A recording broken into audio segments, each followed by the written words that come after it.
Hey people, this is Charlie come visit me. Got him a little cucumber here. So the other day Alice come see me. They both been coming every other day. And he see me feeding Alice and he got jealous and came running at me. And I was trying to hand him some watermelon. He bit my finger instead. I think he just let me know he wanted meat that day. You know, turtles eat about anything. So I got old 41 Master Deluxe. I gutted everything out and pressure washed and put some Osvo in the trunk back there where I saw a little rust. And I got the deck plate pulled out.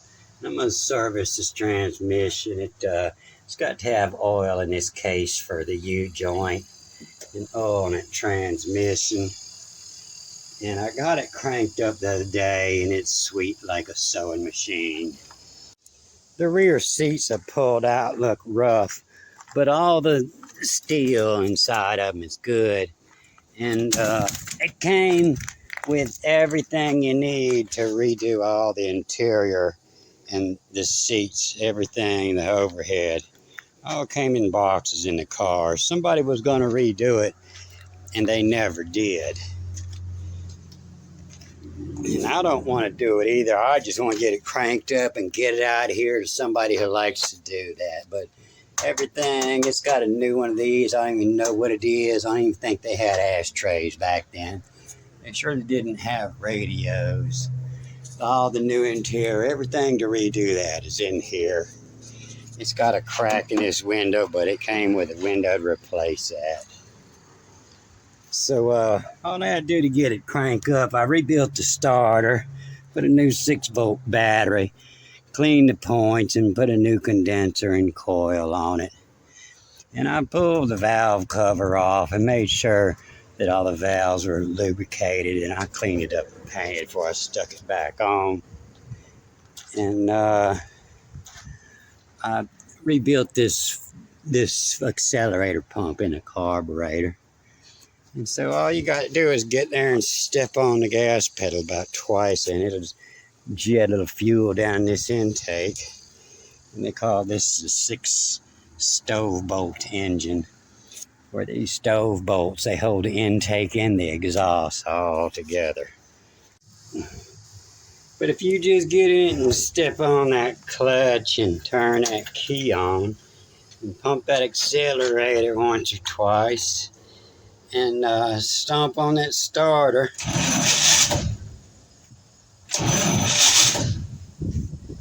Maybe a little more.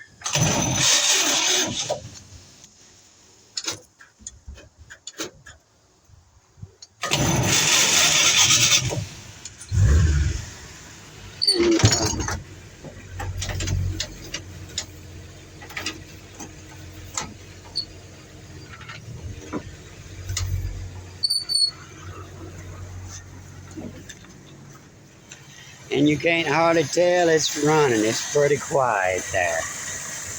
Runs pretty sweet. So I don't want to work on this. I'm just going to put out here by the road and put a first 8 or best offer on it. If I don't sell it soon, I'm going to be working on the interior. It's not my specialty. I'm going to start putting it all together, and I might have to raise it up to the first 9 or best offer.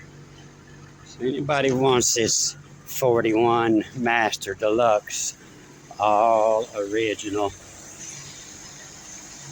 give me a holler. So I got the back of it blocked up, but I'm going to lower it down. And I do that when I'm putting rear end fluid in it, so it makes it a little easier. I can get extra drip in there without it spilling, but this fill plug is on the side here, up in the front of the transmission. So I'm going to level it out to make sure I can get enough oil in it. And I'm just going to stick my little finger in there and see if I can find some oil in it. So it was pretty low there. So I would have a hard time to get this funnel in that hole. What I'm going to do is I'm gonna put this plug in this half-inch T, and I'm gonna put this nipple on there, and I'm gonna screw that nipple in. And that's gonna make this job a lot easier. So now I can get that funnel in here. And then I'm gonna fill this with some GL4. Don't use the GL5, you gotta use the old stuff that's compatible with the brass synchronizers. They say it's yellow metal compatible. And that was so low, I think I'm gonna check this rear end too.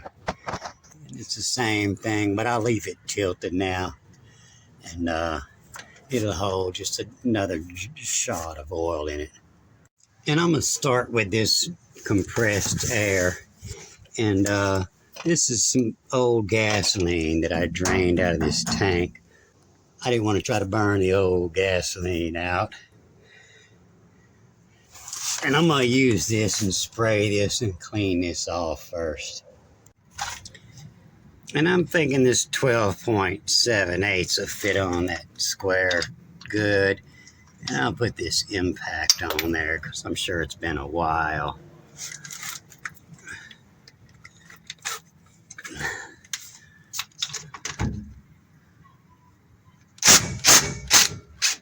And that pulls out pretty easy.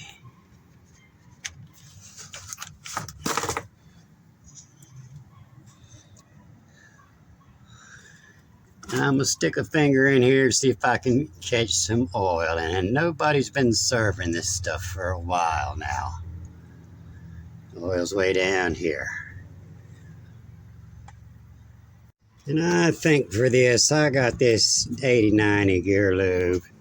And I'm gonna add some of this Lucas. This Lucas is good stuff. And I won't be able to use the elbow trick on this. I'm just going to use this pump.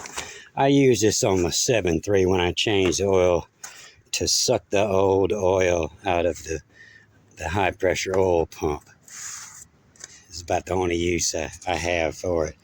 And adding oil to rear ends.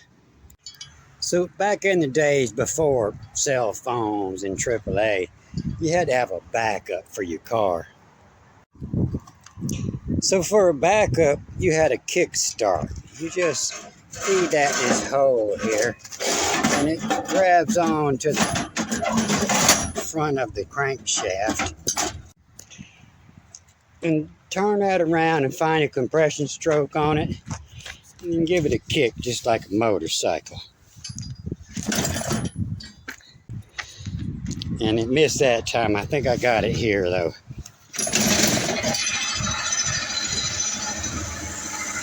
And that's it.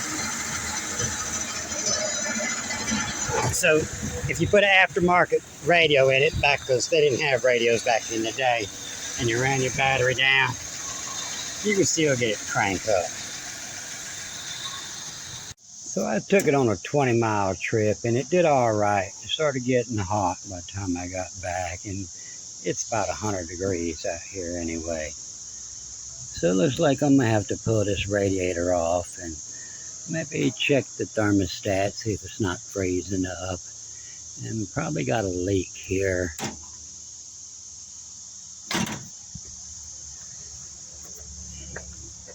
And just when it's under pressure, I didn't see it leaking anywhere without pressure. Or it might just be this old cap.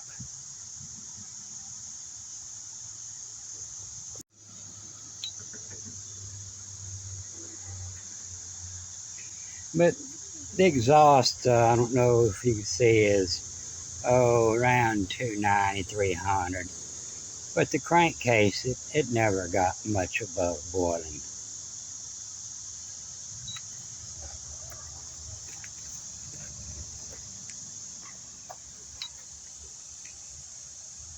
You see the valve covered 155 and the head 185. The crankcase down 172.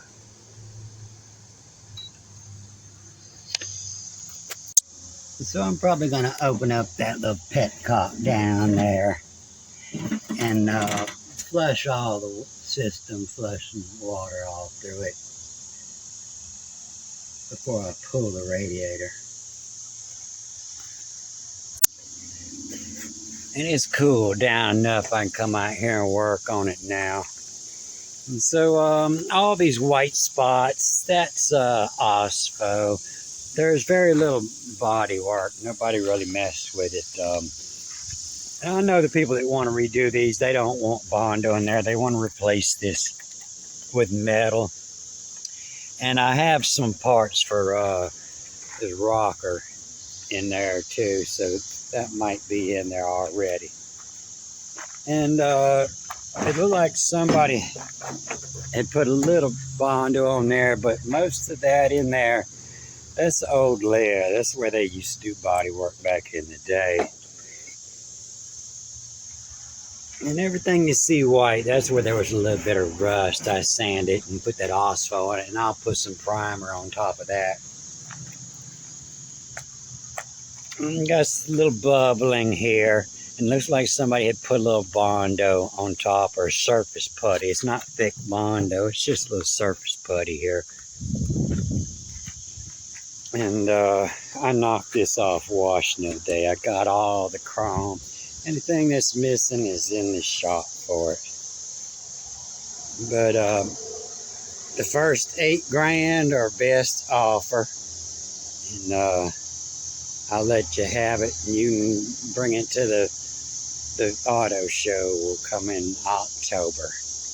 I'm sure you can have it ready to go within a month.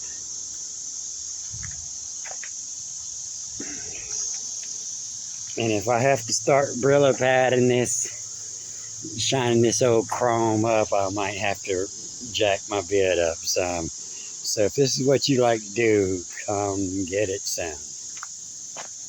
Good day.